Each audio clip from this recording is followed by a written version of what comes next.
How to start your Monday morning. Start the fire, boil the water, grind the coffee, add filter, coffee in the filter, water into filter, watch it drip, more water, watch it drip some more, fill your cup, raise your cup, and no. Leave the house and leave it up to the professionals to make the coffee. I'll stick to the conversations. Welcome to Caffeinated Conversations with Brooke Allen. Happy Monday. It is my, of course, favorite day of the week. Thank you so much for being here. This is show number 96, and I'm so glad you're with us.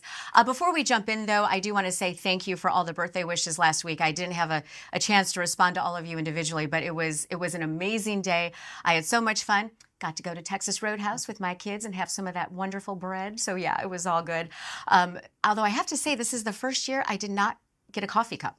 I don't know how long it's been, but every year, every holiday, I usually get a brand new coffee cup. So I think my family has finally decided that I've met my quota. So yes, but it was a wonderful, wonderful week. And thank you so much for all of the birthday wishes that you guys all sent out. I really, really appreciate it. Well, as we roll into October, there is still a lot to celebrate, of course. It is Women's Small Business Month, Breast Cancer Awareness Month, and we are also shining a light on not 2, but 3 organizations that are so big in our community. And also the Michigan Association of Senior Centers, Kim Phillips, she is here. She actually drove in all the way from Kalamazoo today. So thank you so much, Kim. So grab your coffee, settle in. I've got mine, of course, as always. And let's kick this off, this 96th episode with some inspiration, a little bit of gratitude, 6 or 7 things of gratitude, and some good conversation. So Kim Phillips, you are the president of the Michigan Association of Senior Center. Yes, ma'am. And thank you so much for being here. You drove in from Kalamazoo, and I'm so thankful for that because you've got a big event coming up, and I am grateful and proud to be the MC for you guys in November. Oh, we are thrilled to have you participate with that. Oh, thank you so much. So for people who don't know what MASC is, tell us what it is. Sure. So the Michigan Association of Senior Centers is an organization that provides support and resources to all the senior centers across the state of Michigan. The senior center model varies from community to community, but we work really hard to provide training, professional support, networking for the professionals working in that industry. You know, so at last year's event, that was in Lansing, right, last year, and it was really phenomenal because there were so many different senior centers there from representatives from around the state. And just everything that they do. I mean, there was bingo, they were talking about all the innovative ideas that they come up with. And it's amazing. And there was even a drive-in, I think, right? So, yeah, I mean, I always say if you've seen one senior center, you've seen one senior center. Everybody's different. And, there are senior centers that do your traditional, the bingo and the bridge, and there's a place for that. But there's other places that are doing wine tasting and kayaking and programs on sexual health even. And so, older adults really need a place to connect and stay socially engaged. And so those senior centers in every community provide that. Okay, so you are at a senior center yourself, right? I am. Okay, so what is yours like? Describe it. Oh my gosh. How much time do you have? So I run the Portage Zang Senior Center, which is in Kalamazoo County. We are in a new facility that's only about 3.5 years old. Our claim to fame right now is that we are the only senior center in the state with a liquor license. Love that. When's happy hour? So we do a lot of programs on wine tasting and, things like that because you just don't stop living your life when you as you get older. But we also have indoor pickleball and a fitness center and social activities and a travel program. It's very, very active. So senior centers are where seniors go for the day. Absolutely. Right. So this is not where they live. This is where they go to kind of hang out and hang out with friends and stuff. Activities and recreation. And like I said, every center typically is a reflection of the community that they're located in. And we're very busy. Like our center serves probably about 300 older adults every day. Okay. And there's always something going on. So, I have this thing where I say, if you're isolated, because we've heard that a lot, right? About seniors being isolated. I mean, kind of everybody is to some extent, it feels like now. But these senior centers, I mean, they really give new hope to people who may not have family around or friends anymore. Sure. So talk about that a little bit. Well, if COVID taught us nothing, it was the impact of social isolation, right? And there's actually a study that says that if you are at home and you don't engage with other human beings, it has the same physical impact of smoking 17 cigarettes a day. Really? It actually physically hurts your health. And so to go to a center and engage with your peers, I don't even care if you don't talk to anybody, but to sit in the presence of other people and have a cup of coffee and read a book it's a health issue. And so it's good for your health. And then if we can sweeten the pot by offering workshops on, health related issues or get you socially engaged or get you referred to places if you need assistance, all the better, right? I mean, that's what every senior center is there for. So do you guys have a community outreach to where people may not be able to make it to the center, or how does that work? How do people come to you? So we do transportation to and from our center within our community, and a lot of senior centers offer that. They'll offer, we also offer transportation to and from grocery shopping for people that have mobility issues. So, because at some point, sometimes people can't drive anymore, and so if we can kind of fill that gap, but in most communities, that's the senior centers can get you connected with transportation to get where you need to go. Okay, so you mentioned sexual health. Let's talk about that for a minute. Oh boy, okay. Because I think it's interesting, an interesting aspect. I mean, when my grandfather, he was actually in assisted living for a long time, but it was like my mom would get a call and it'd be like, hey, can you get here? He's got a girlfriend. Right. Relationships they just change, but they don't have to stop because you're older. Well, you never stop craving connection and intimacy. And that may change as you get older, especially for women, as we go through menopause and our bodies change and our hormones change. And so one of the things that we do at my center is we have an expert that comes in to talk to, we do women's only group with an expert to talk about menopause and, how your life is going to change and how you can, improve your life and maintain those connections physically, emotionally, intellectually, and stay connected with people in your life. What's the response to that? People love it. Do they? People love it. And because I think you give them an opportunity to ask questions that they are afraid to ask. It's kind of like being in 6th grade again, right? You sit there and you write their notes and you don't sign your name.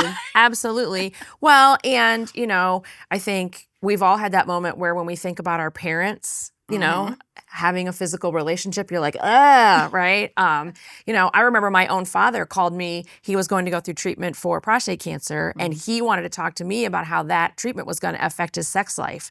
And I was just like, oh my gosh, Dad, but it's important. That's an important part of his quality of life. Right. And so having those conversations and creating those opportunities is good for everybody. So how come you got into this business?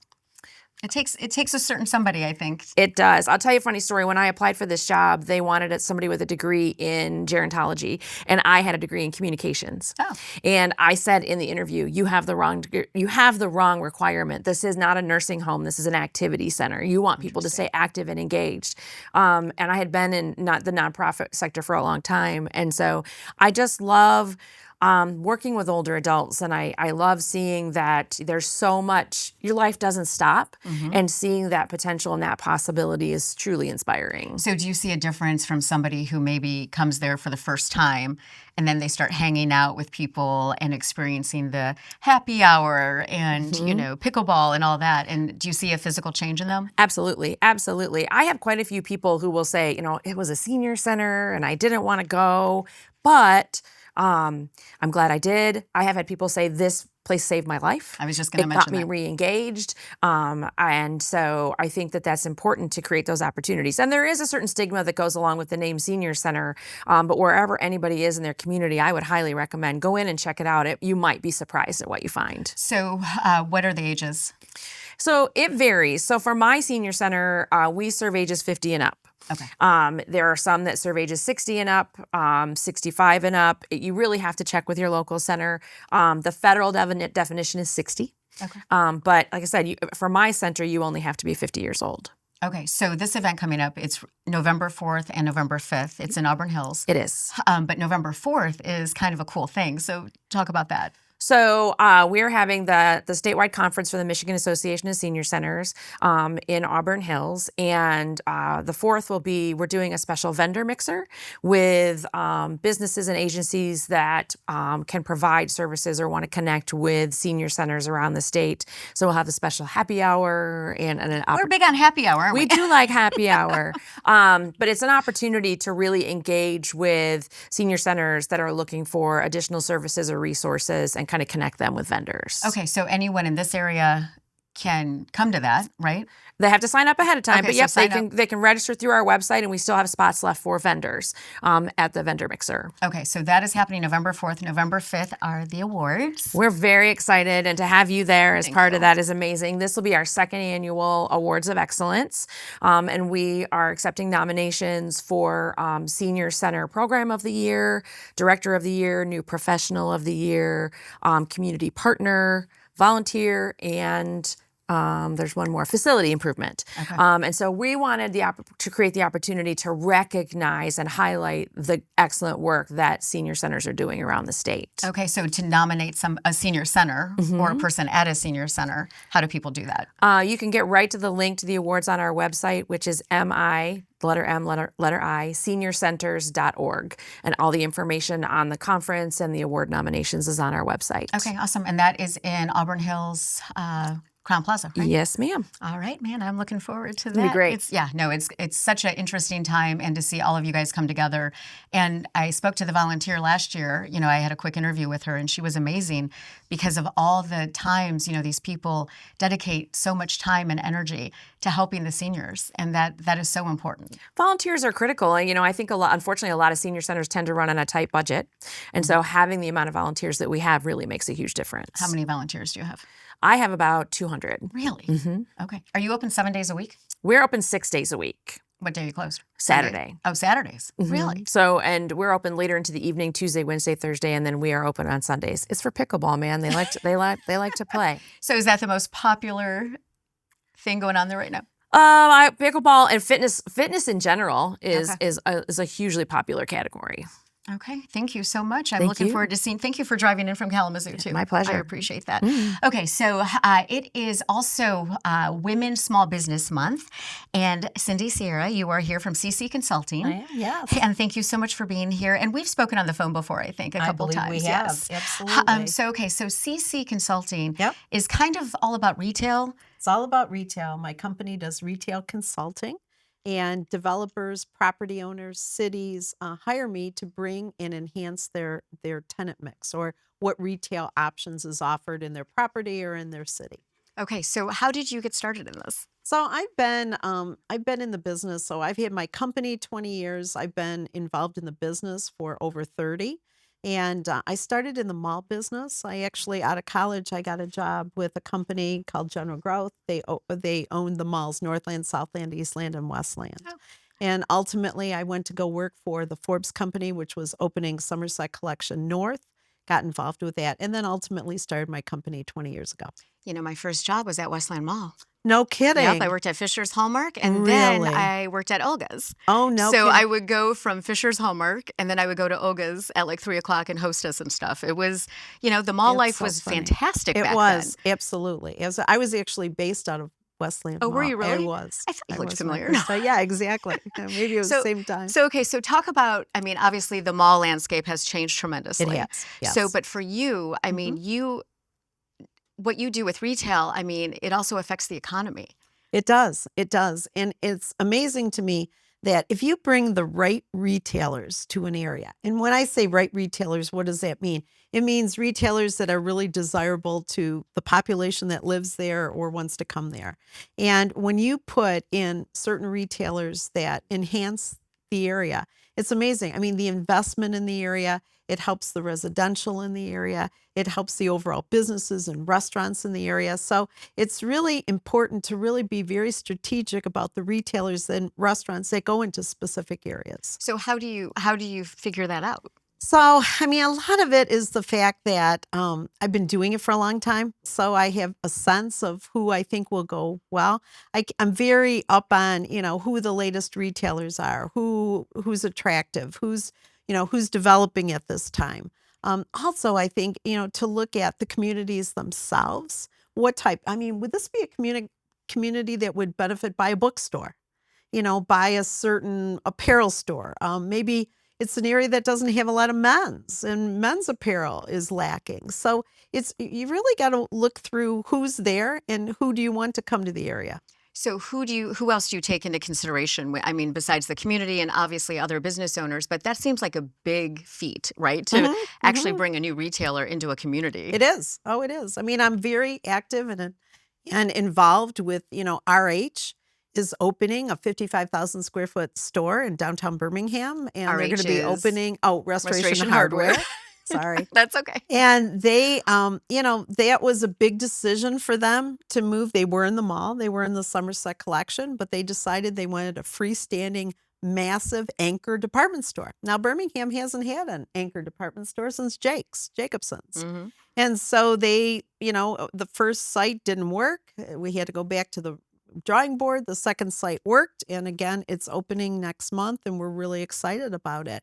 But they looked at demographics. They looked at co-tenancy. So CB2 is there, which is Crate and Barrel. And they looked at Ethan Allen is there. And some of these stores are doing extraordinarily well in their sales. So they're like, well, there's a room for an RH. And so a lot of times it is co-tenancy. It's the market itself. And it's just, in location. And I hate to mention, but economics is a big deal. For sure. Because it has to be something that works for the landlord, that works for the tenant. So, and many of these real estate deals they're not inexpensive nowadays. They're more expensive than they've ever been. They take longer and they're more challenging just because of, number one, I think economic times. But if you're a brand considering making a huge investment, you're not doing it for a year or two. You're doing it for a decade or more. So it's a big decision for all parties involved. And it's not a quick turnaround. It's not so a you're good in for the long turnaround. haul. No, you're in for the long haul. You're in for the long haul. Absolutely. So how long have you been with you started your business how long ago? 20 years ago. 20 years ago this past summer. Okay. So as compared to 20 years ago and now, what would you do different? I don't think I do that much different. I think that the retail environment has changed so dramatically. And I hear this all the time. Oh, Cindy, everybody's going to be shopping online and no one's going to be opening stores.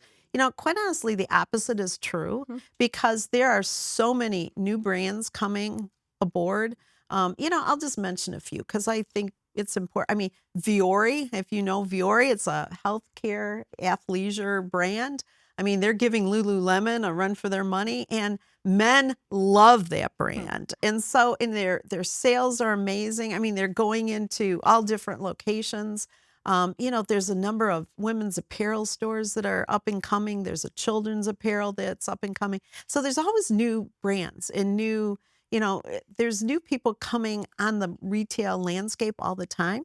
And yes, we might order a lot from Amazon or whatever, but you're never going to stop shopping. You never are. It's a tactile thing. You want to go shop.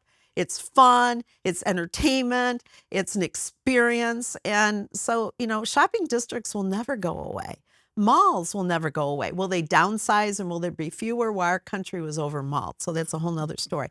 But, they're right-sizing now. And you look at malls, like a 12 Oaks or like a Somerset Collection.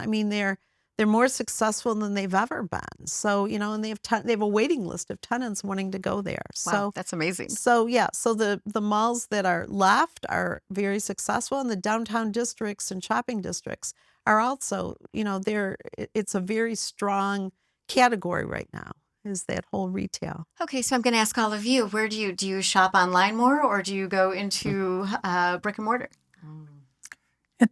It's a mix. Is it a mix? Yeah. I do. I don't live close to grocery stores, so I actually do grocery delivery. So I can work, drive, get the kids, and get groceries delivered. But when we go for clothing or textile, it definitely is the experience. The Partridge Creek, Somerset. Sure.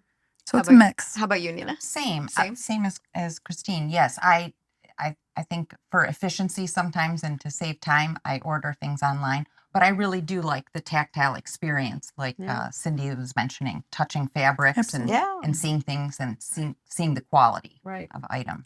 Okay, Kim, how about you? Obviously, we order things online, but I try as much as possible to buy local. Okay. I think that's really important to support the businesses that are local to us. I love grocery shopping. So that's like my thing where I can go for like 3 hours. And it's just, I don't know what it is. I don't so much like shopping for clothes as much as I do just being at the grocery store and kind of wandering around and checking out the coffee selection but it's funny because when I've done delivery, I've always forgotten something. It's always been like, no, this isn't what I wanted. I put in the wrong thing. I'd much rather go and waste a whole day there. But as far as Amazon, obviously, it's like when you're in a rush for something and you need it desperately, like that Halloween costume, you order it because it's convenient. And so Cindy, how has that changed? I mean, the convenience plus the tactile. Well, and I think you're going to find this was a great sampling, and I think that stands for much of the country is you do a combination of both. The one thing that's interesting, and I just think this is an interesting tidbit, is that 1/3 of all the whatever you order online gets returned. Really? 1/3. That's a huge number. And for those of you who do it on a regular basis, like I'll do it late at night too. I'm busy at night. I'm going to go online. Either the size isn't right, the fabric isn't right, it isn't what you thought. I mean, 1/3. And so many times, if you want to get something, you got a wedding coming up, you want to get the dress right away, you're going to go into the store, try it on, and okay, it fits, and you don't have to worry about that. So. Or you order it and it's only an inch big. Yeah. It's Barbie sized, and you're like, this is not going to work out so well. Yep, absolutely. Okay, so Cindy, one more question. What would you say to an aspiring female entrepreneur who is just starting? What's the number one piece of advice you give her? Well, I think if they're considering retail, I would very much encourage it because I do think this is, it's an area of business that's continuing to evolve. I think it's exciting. I think there's a fashion element, there's a business element. It's not going away.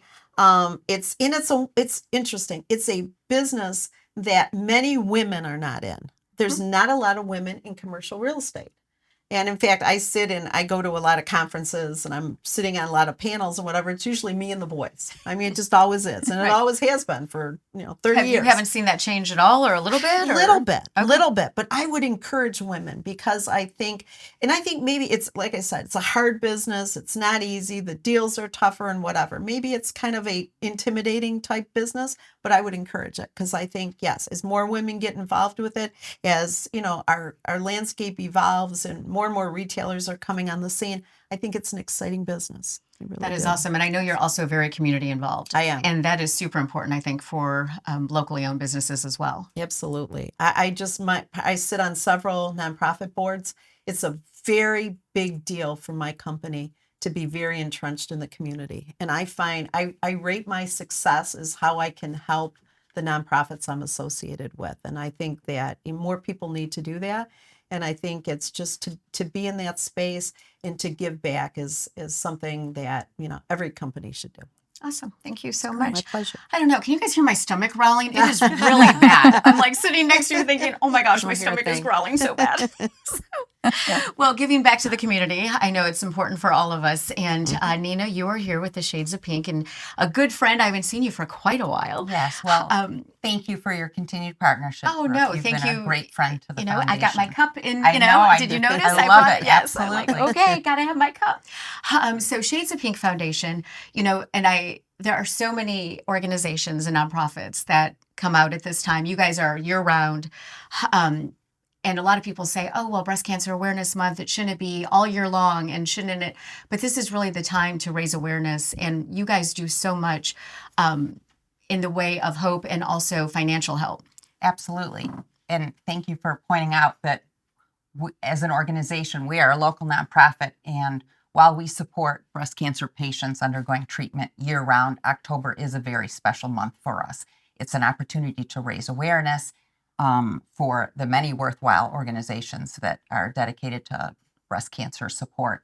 But we, during the month of October, love to partner with local organizations, municipalities, schools, teams, companies who are interested in giving back and educating others about the important work that we do and raising funds that make a meaningful difference for the community that we serve. And I'm proud to to share that we have been investing in the local community for 20 years. We, like Cindy, we are celebrating our 20th anniversary as a nonprofit. And that is in large part due to the outpouring of community support that we have received from public, private, and corporate donors, sponsors, community partners, an army of volunteers. And during that time, since 2005, we have distributed over $3.5 million in temporary financial assistance to breast cancer patients. That is amazing. And our mission is to provide temporary financial assistance to patients undergoing treatment by providing prompt funding for daily living expenses. Because breast cancer is one of the most expensive cancers, right? Yes, it absolutely is. And while I think most of us can appreciate that breast cancer carries an emotional and physical toll, the financial impact of a diagnosis is often overlooked. And approximately 50% of all individuals, regardless of their whether they have good paying jobs and insurance, will face financial hardship at some point during their diagnosis. So our mission is to step in, help bridge the gap during a very challenging time, ease that financial burden for them so that patients can focus on their treatment and recovery. And we were founded on the principle that no person should have to forego life-saving treatment due to financial need. And the whole idea of finances, I know when I'm struggling financially, or when anyone is, your stress level just climbs incredibly. So I can't imagine having to go through treatment, having a family, and and just because that will impact your outcome. Absolutely. We pay for things like mortgage, rent, car payments, utility bills, insurance premiums. We pay creditors directly so that patients who are perhaps missing work or sometimes laid off don't have to worry about that financial stress that comes along with the diagnosis. And oftentimes situations are dire for the patients that we serve. Many times we're preventing evictions from homes or utility shutoffs. And so the assistance that we provide is direct and meaningful. We pay the creditors directly so that they can just try to relax during a very difficult time and try to heal, right? And try to heal, absolutely. Yeah. So, okay, so Shades of Pink Foundation, 20 years. 20 years. That is amazing. Thank you. How do you guys find the women you help? Well, actually, we don't have direct contact with the men and women that we serve. We are an inclusive organization because men too can be diagnosed with breast cancer. Applications come to us through somebody on the patient's healthcare team. It doesn't matter who: a nurse, a navigator, a social worker, a community health worker, an oncologist. So they help identify those patients that are in need, and then they help submit an application on a patient's behalf. Our process is anonymous and equity-based, and all funding decisions are based solely on need. So it's very gratifying for us after the fact. Sometimes we receive notes from patients that we've assisted, or men and women will come forward and just share the impact of the assistance that we've provided. And it's really extremely heartwarming. And oftentimes those women become ambassadors for the organization, which is wonderful. But I'd like to share with you how excited we are about October. And I mentioned earlier that we partner with many local businesses and schools and teams. And if anybody would like to support one of the many innovative community fundraisers around town during the month of October, they can visit shadesofpinkfoundation.org, visit a third-party event, purchase goods or services. Isn't there pink popcorn happening again? Pink popcorn is not happening with Imagine this year. They are partnering with another very worthy organization, but there are many other companies that are just doing amazing work. And they're not only raising funds on our behalf, but they're increasing visibility for the organization, which is so important because as a local nonprofit, our goal is to serve as many people as possible. We proudly serve residents of 9 counties across Southeast Michigan, and we recently expanded our eligibility to include patients who may have to travel far distances to receive quality cancer care, to patients who may live outside of our service area but are being treated in Southeast Michigan. That's amazing. They say laughter is the best medicine. Yes. And you guys have this wonderful comedy event that you do. Yes, we do. So when is that? It's tomorrow evening. It's at the Community House. It's our Comedy for a Cause. Backed by popular demand. We have a fabulous female comedian from Same one as last Nashville. year? Yes, She Tara was Brown. amazing. Unfortunately, registration is closed for that event because it's tomorrow, but we have other ways to support the organization throughout the month, and we have an upcoming event, a fashion show, to culminate our 20th anniversary celebration on November 8th at the Heather's Club in Bloomfield, and ticket information is on our website at shadesofpinkfoundation.org. So we welcome your support. And that's where we can find everything that's going on and how to support you. Yes. Okay. And every gift of time, talent, and treasure matters to our organization and makes a meaningful difference. So we are just grateful for the outpouring of support. How about volunteers? Do you need? You guys We have always so many need volunteers, but you yes. always need more, right? Yes, we always need more. We welcome dedicated individuals who are willing to share their time and talents with us. We have a volunteer interest form on our website, and our signature fundraising event, which happens at the Detroit Zoo every April. April 25th is the date of our... And that is quite the event. It's quite the event. Quite the party. Yes. Last year we had over 2,500 registered walkers. It's a very uplifting event. But speaking of volunteers, it takes more than 100 volunteers to help run that successful event for us. So, so real quick, I know when people go to these events at the zoo, and, I speak for Mothers Against Drunk Driving sometimes, and people always assume that these events are going to be like really sad because you're remembering somebody, you're there on someone's behalf. But I have to tell you that at your walk, I know just like Mothers Against Drunk Driving, you are sad because you're missing someone or you're fighting for a cause. But at the same time, like what you just said, it's so uplifting and you just feel so empowered. And it's just a fantastic time to be with everyone who is celebrating and fighting at the same time. Yes, absolutely. Yes, you were one of 100 teams last year. It was so much fun. Yeah. But it really just such a fantastic cause. But I really tried to dispel that myth that these, I don't want to be sad on a Saturday. I don't want to go to the zoo and be crying or, because it's not about that. It's about doing something good for the community. Yes, absolutely. Okay, give me the website one more time. shadesofpinkfoundation.org. All right. Well, thank you so much, Nina. I appreciate it. Thank you. And it's always so much fun to see you. It's been so long. Yes. It's wonderful to be here. Thank you. Okay, so we are going to switch gears for just a moment and talk about something that affects so many people, which is chronic pain. And whether it's from a bulging or herniated disc or even knee problems, finding real relief can be life-changing. And I recently had the chance to sit down with Dr. Saul Cogan, and he is the founder of the Nerve and Disc Institute. We had quite the conversation. In fact, I've talked to many of his patients, and they are helping patients not only heal, but get their lives back with the quality. And we had the chance to sit down and talk about his treatment, which is called intradisc neutrosis. Try saying that 5 times fast. Here's the conversation. Let's watch. I mean, people love you because you have helped them so much through your 33 years of practice. I love that. I love to hear that.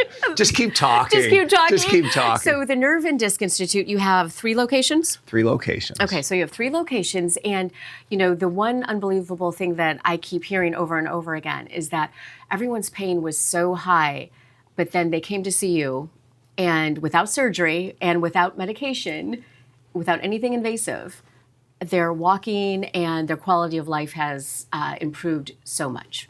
So what do you say to that? I think it's great. I mean, it's, that's what we do. Mm-hmm. I mean, we don't see weekend warriors. We see people with severe and chronic back and neck problems. And most of them are desperate. Most of them have tried everything from medicating themselves to physical therapy to chiropractic, lasers. They've tried everything and only got temporary relief or no relief at all. And the vast majority of people we see, we're told at some point they either need to live with the pain or have surgery. And those options are not really good for your quality of life. Those options suck. right? I hate to say You that, can but say there's that. not a better way to say it. I mean, Right. those are terrible options. And, it's not like a hip replacement. I mean, a hip replacement has a very high success rate. People recover very quickly. Back surgery is much different. And unfortunately, the outcomes aren't great a lot of the time. And sometimes it's necessary, but more often than not, they can be avoided if they knew about the type of treatment that we do.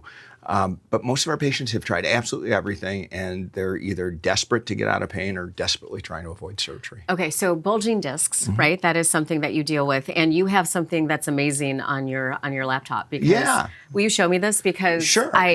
I don't know that I'll ever eat a jelly donut again, but Why? It's a donut. You just you don't have to squeeze it. I don't know. So I'm going to show you here first. This is a bone. This is a disc, and this is a bone. This is a bone, a disc, and a bone. They stack up bone, disc, until we get to your head. Brain's in your head. Spinal cord comes down. So from in between the bones where the disc is, are where the nerves come out. So the vast majority of people that have disc problems really have a few things going on. One, unless it was a traumatic incident, their discs are degenerative. So basically what happens when a disc degenerates, it gets dried out and thinner. And you can see what happens is quite often the hole for the nerve gets smaller. So discs are living tissue. Okay. All living tissue has circulation. Spinal discs have no blood flow. So they depend on a pump mechanism within the disc that as you normally bend and twist and move, you push water, nutrients, and waste in and out of the disc. If a disc is damaged or injured, even if you didn't feel it at the time, your body tries to protect it and keeps it from moving so it doesn't get more injured. So that's when you get sore and stiff? Yeah, well, you may not even know it because I'll explain about the nervous system, but some people can tweak something, not even know it.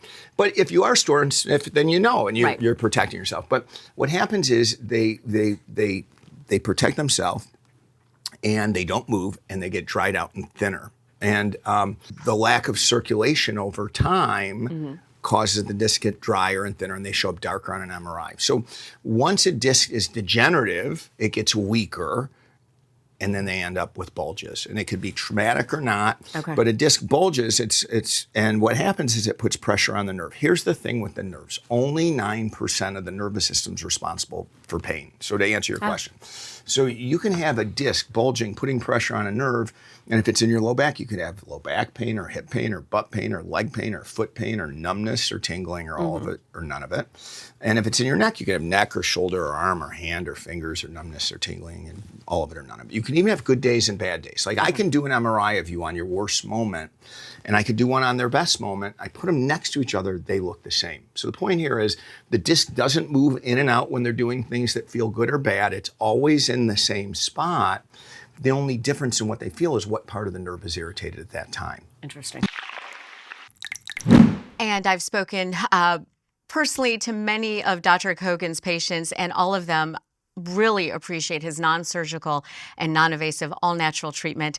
Again, that treatment that he's known for is intradisc neutrosis, and that can treat sciatica, spinal stenosis, bulging, herniated, or even degenerative discs. And if you mention Caffeinated Conversations with Brooke Allen, you'll even get 50% off your treatment plan.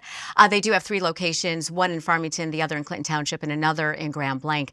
You can find all the information at nervediscinstitute.com, or you can actually give them a call. Some people actually pick up the phone. I'm not one of them, but some people do. That number is 586-416-DISC or 586-416-3742 to make it simple. And again, if you mention Caffeinated Conversations with Brooke Allen, you'll get 50% off your treatment plan. So tell the doctor I said hi.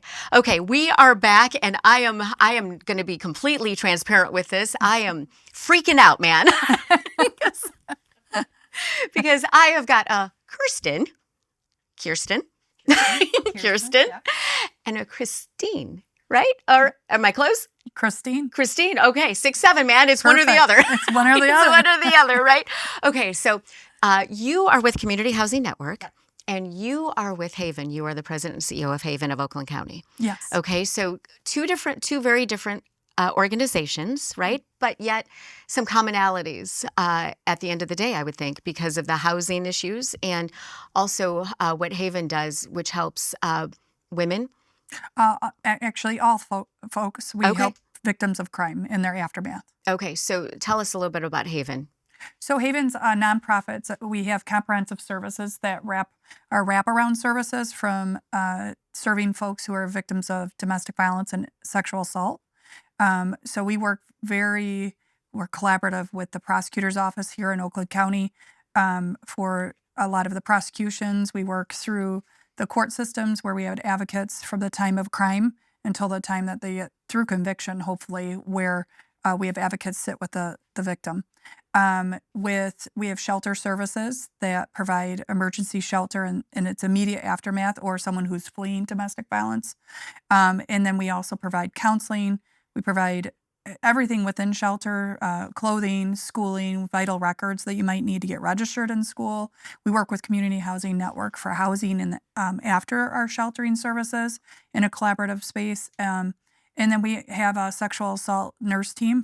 We have forensic nurses on staff. We have 3 full-time and 12 contingent nurses that provide services from 0 to 110 of clients that were unfortunately had a sexual assault experience and bringing them in its aftermath.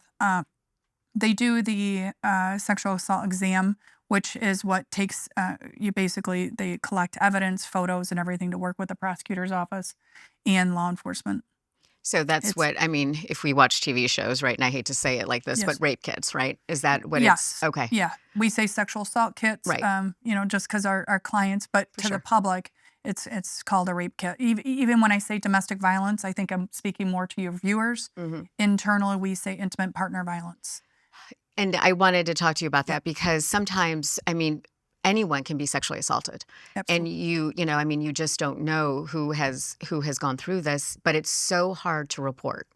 It is absolutely hard to report. Well, when you say anyone, we do serve children. Mm-hmm. We work with Care House, which is another nonprofit, but when under age 11. So sexual assault is really any age. We have folks who are seniors who've family are worried that maybe they've experienced sexual assault and then everybody in between.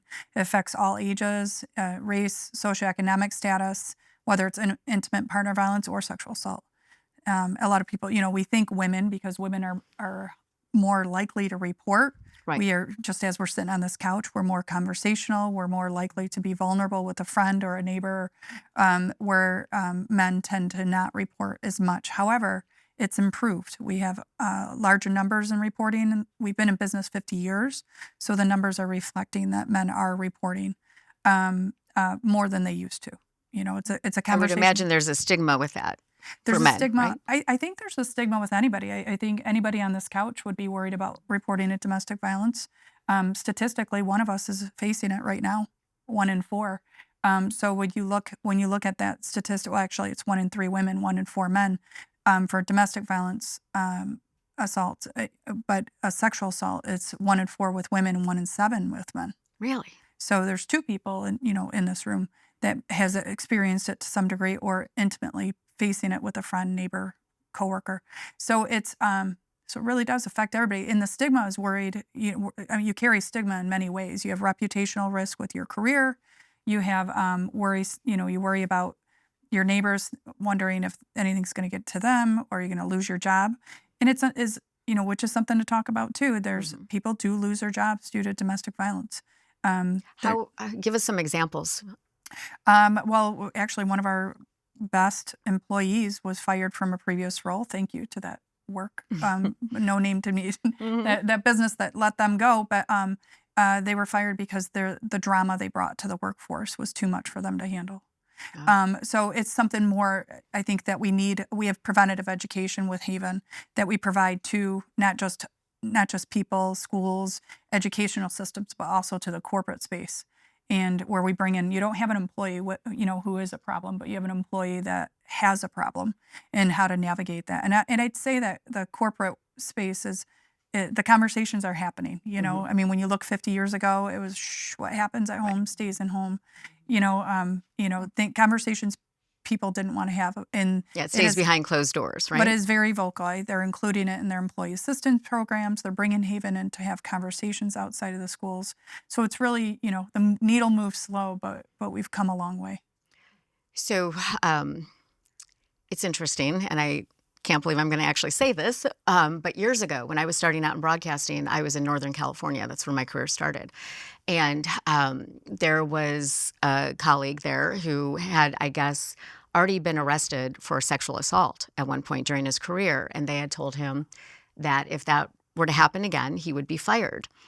Well, he tried with me because, obviously morning news is very early, right? And you're in the studio like 4:30, sometimes 3:30.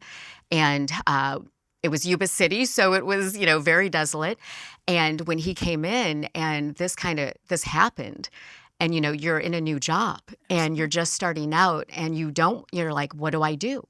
I don't want to report this because I don't want them to think it's me. Right? The whole she asked for it or, whatever misnomer that is. But I do have to tell you that, so after that, he did not succeed, I will tell you that. But I was very shaken. And thankfully, one of the other disc jockeys had come in the next day and had asked me, hey, he's never tried anything with you, has he? And so I start crying. And so then he gets hauled off to the office, he got fired. But I will tell you that I thought that was the end of it. And I was out on a remote and he came with his wife and they started heckling me while I was live on the radio.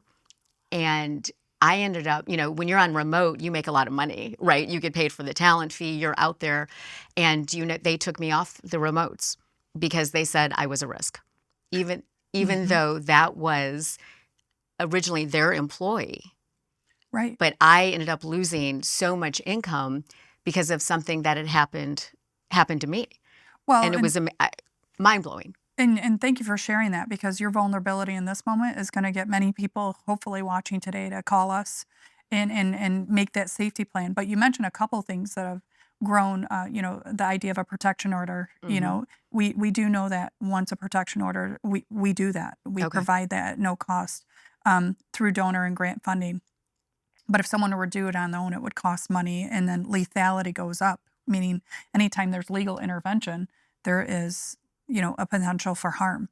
So for this person to retaliate against you in that space is a personal protection order would have been ideal, but it doesn't stop. So you taking actions and creating a safety plan to get out of it, having a network that we didn't even realize, but like you said some time ago, but it's not. It is. I myself am a secondary survivor. I was raised, so I think we found our two people that have had experience. Yeah, exactly. But it's. I was raised in a home with domestic violence, who was my mother and not my father, and I moved out at 16 years old. So what led me to this is just every door opened ends up bringing me to where I'm sitting today. But a lot of folks, a lot of kids who are in these situations and children who are being affected by domestic violence do not disclose as well. And there might be teachers or adults or neighbors. So everybody on this couch could open, just say, I'm going to ask some questions because I was hyper involved in everything. I was student council, auxiliary police officer, basketball, so you were doing everything. Softball, anything to stay out of the home, ROTC, you name it. So when you have someone who's hyper involved, it doesn't always look like an abuse situation. Right. It could look like, wow, this really accelerating, this child always busy. What's going on, right? There's other things, no parents around. So it shows up in different ways, and kudos to your staff that recognized something and it was intuitive enough to that was amazing, so when he did mention that, you just start crying because you're so relieved and you don't want to get in trouble or retaliated against. So I guess with my situation, it was a little bit of both, right? So I was saved to some degree, but then at the end of the day, still kind of punished. Yes. But remember, the responsibility lies with the abuser. And that's hard to. That is so hard. It's to so realize. Hard to do. And also the person who, that gentleman who said is something. He sensed it, but he was not afraid. He was probably worried to ask you. Because he was worried to offend. But I'd say we could learn a lot from him. And there was something there that we need to open our eyes and ask. Is everything okay? If you ever need anything, and then when they do come to you, as you did, don't judge. Don't. Believe them. Right. So how do we convince people? I guess there's two questions to this. How do we convince people to ask the questions? right? To pay closer attention, maybe, but also to the people who may be a little bit judgmental and think, oh, well, what was she wearing that day? Or, the typical questions that we don't hear as much anymore, but I think we still hear a little bit. Absolutely. Well, the first one is if asking them for disclosure is what if someone discloses to you, is to believe them, and try your hardest not to pass judgment, because our own biases can get in the way of someone seeking further help. So really, it's letting folks know that they're not alone. I mean, Haven alone provides 30,000 individual services a year, and that's just for people who have disclosed. Okay. As I'm a retired police officer, 21 years, and during my shift, any given day in the United States, and I've done the stats, you could, nationally, any police officer is facing 2/3 of their calls for domestic violence. And those are the most dangerous sometimes, right? Those are absolutely the most dangerous. So, and those are only reported. So really kind of, it's so important for us to start the conversations and let people know, I didn't really like the way, he spoke to you. An example, one really quick example I could give you is I remember being on a date with a double date, my husband and a friend and her husband. And my husband and I are very secure. We talk about things. Oh my gosh, Brooke Allen is just so pretty, isn't she? And my husband would go, yes. And then he would say, if I said that about a man, her husband would say, that's inappropriate and so disrespectful for her to say in front of her husband. Really? Yeah. And it seems so minor, and come to find out she was in the middle of a really, really tumultuous relationship. So years later, we find that out. But these little signs is, that's disrespectful, you say in front of your husband. I'm like, well, no, because we're really kind of conversational. Right. So you just kind of joking and. Yeah. So when you have that intuition, and you go, that's the moment when you get a moment to say, hey, Kirsten, hey, I heard this. I might be off, but if there's anything going on, you always have an ear, and just listening to your intuition. That's amazing. Thank you. So Haven, if somebody needed help, or as you've said, if somebody thought someone needed help, can they call too? Can they reach out to Haven, or? So we're an empowerment-based organization, which is we need the individual who's seeking help to reach out. Okay. Of course, anybody in community can reach out to Haven. We have haven-oakland.org. Mm-hmm. And then 248-334-1374. And when you do reach out, you can get information. We'll talk to anybody to get the information, and then we encourage the empowerment piece. Because if they don't want to seek the help, they're not ready. They have to be. It takes about 7 times to leave an abusive relationship. And that's a lot. Yeah, and the same with the sexual assault. It takes you only have 5 days to report a sexual assault. For evidential value. Okay. So we, that clock is much sooner, to try to get people. So 5 days from the actual assault is when it needs to be reported. It needs when we need to do an exam. The exam, okay. And so we really encourage folks. You can do the exam and not fear.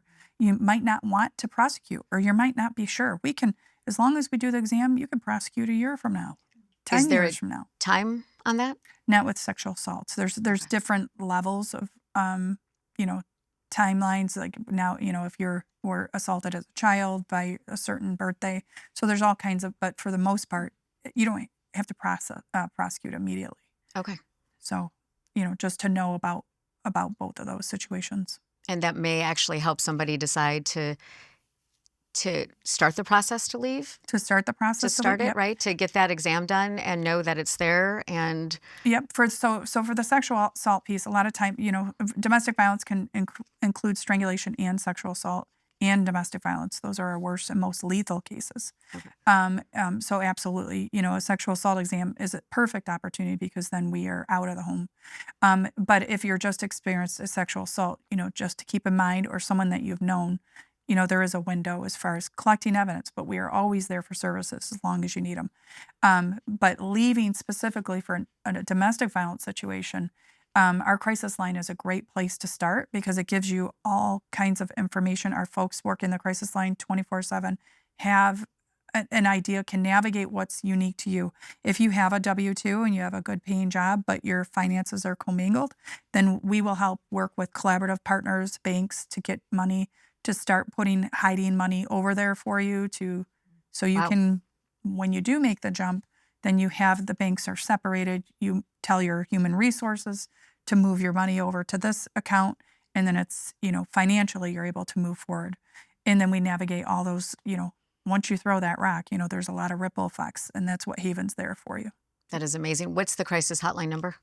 248-334-1374. Or again, everything is available at haven-oakland.org. Okay. And that crisis hotline is available 24/7? 24/7.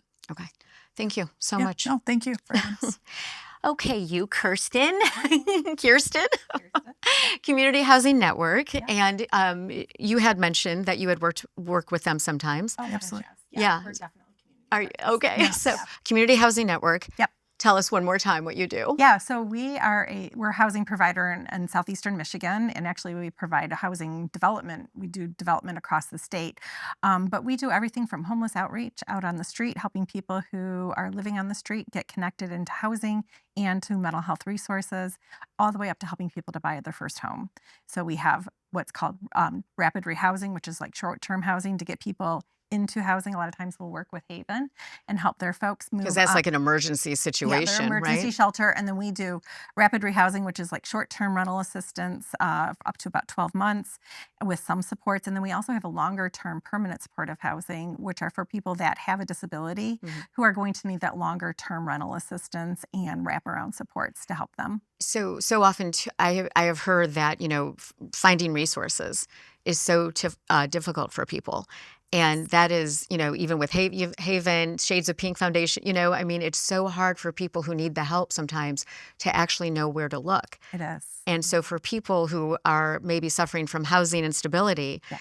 I can imagine that it's tough for them to figure out which way to turn to ask. It is. It's really difficult. And because there are not enough resources to provide for everybody that needs housing, and B, it's I don't want to say intentionally, but it's very difficult. It's a very complex maze to navigate.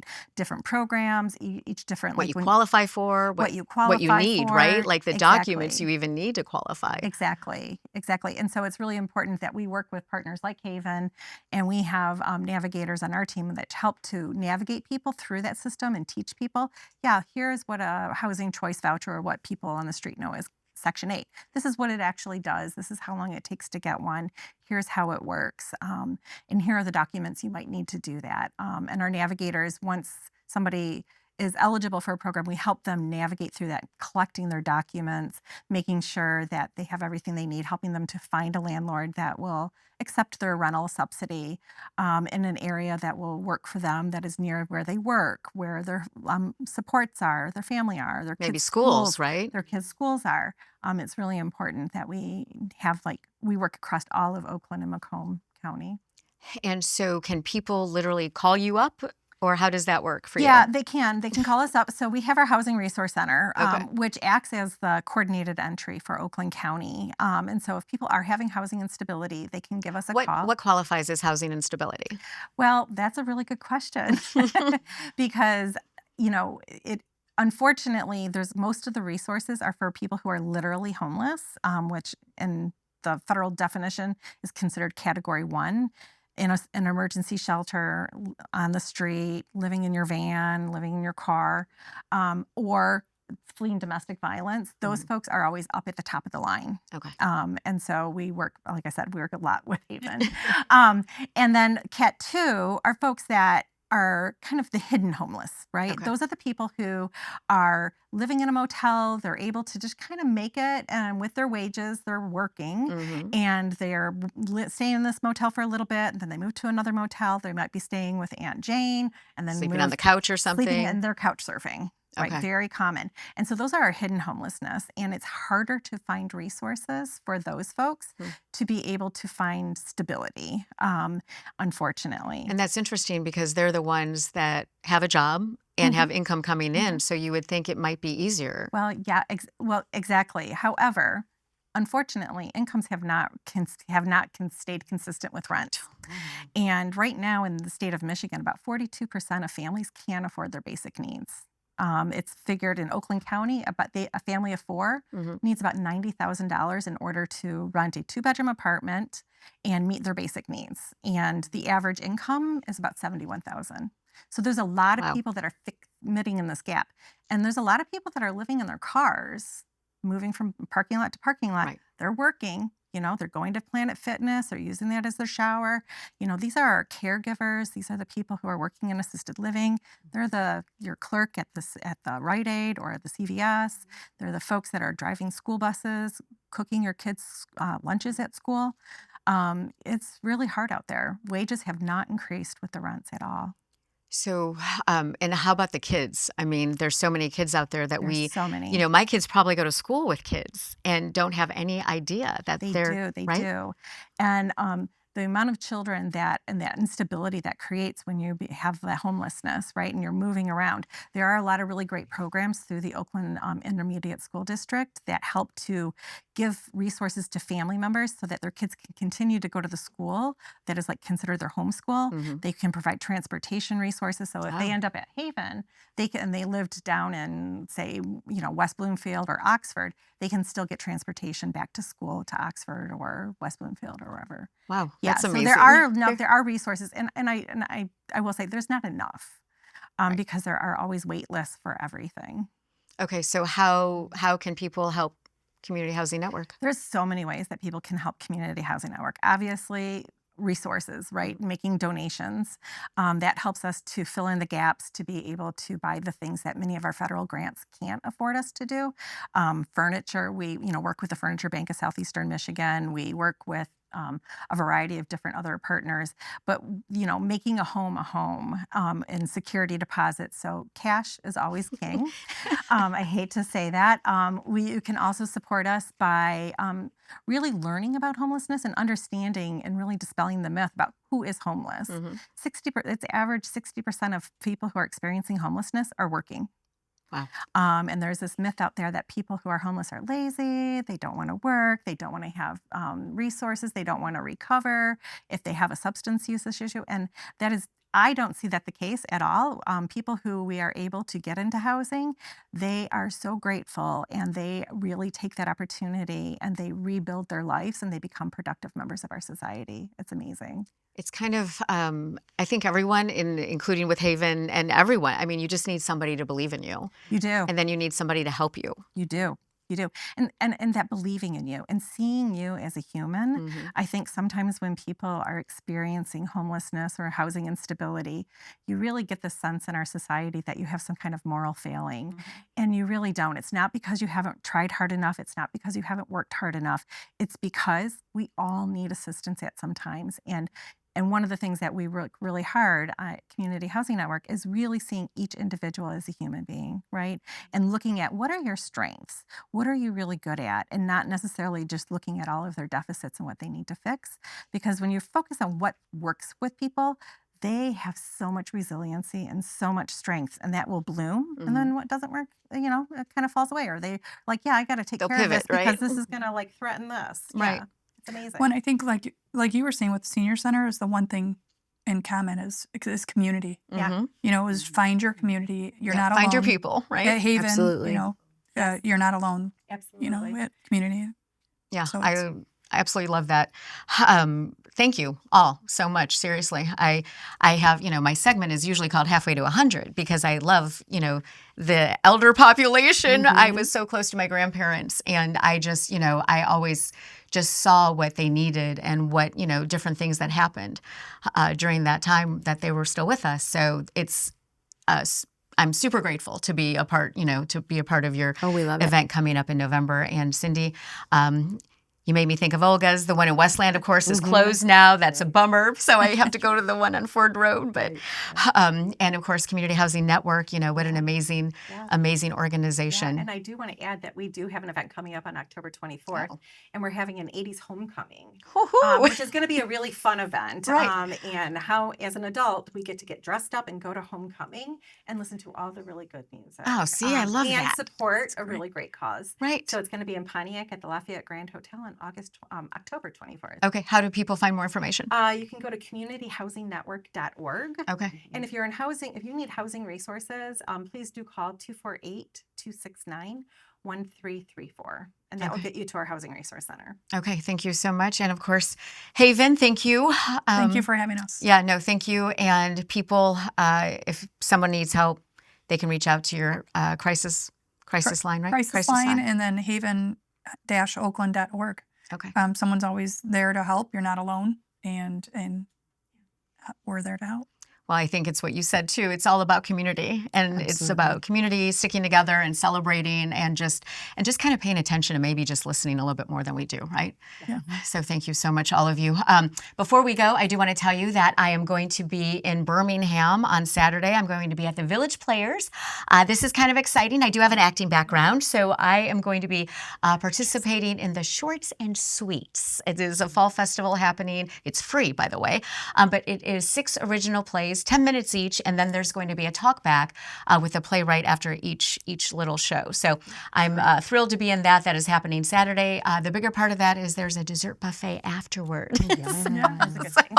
So come out, join us. That is Saturday. Doors open at 7, and the performances begin at 7:30, and it's just going to be a fun night. So come out and see us. In the meantime, thank you all so much for being here. Thank you. I know we've gone over a little bit, but you know what? Happy Monday, happy October, and until next week, keep the coffee hot. We'll see you next week. Thanks so much. Bye-bye.